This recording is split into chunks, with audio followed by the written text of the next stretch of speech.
E aí galera do canal, tudo bem com vocês? No vídeo de hoje eu vou fazer um tutorial aqui na Gate.io para você comprar Drift. Como que compra Drift?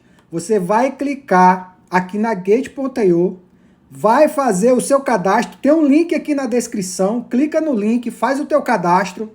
Após fazer teu cadastro, tu tem que mandar o USDT aqui para Gate.io. E como que manda o USDT? Vou deixar também um link aqui na descrição, onde você clica e assiste o vídeo passo a passo, bem facinho de como mandar o USDT aqui para Gate.io. Então vamos lá, pessoal. Chegou aqui na Gate.io, eu vou aqui na carteira e vocês vão ver que eu já tenho aqui 11,74 USDT.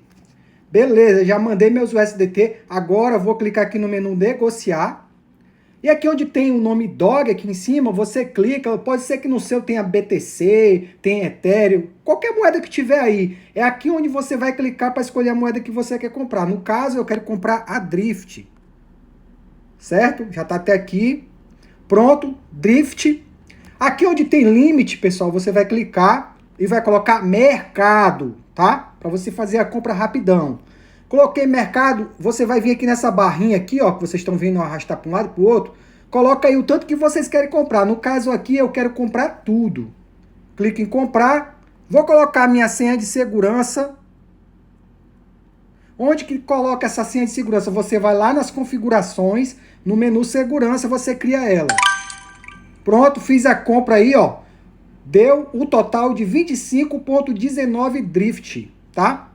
25, vou clicar aqui no caderninho, vamos ver aqui, ó, tá aqui, ó, 25,19. Vocês podem ver aqui o histórico aqui, ó, que eu tenho comprado, né, sempre aqui, ó, 25,19 Drift. Vamos voltar aqui na carteira e notem que eu não tenho mais o USDT. Já comprei minhas Drift. Então, pessoal, é assim que você compra Drift aqui na Gate.io.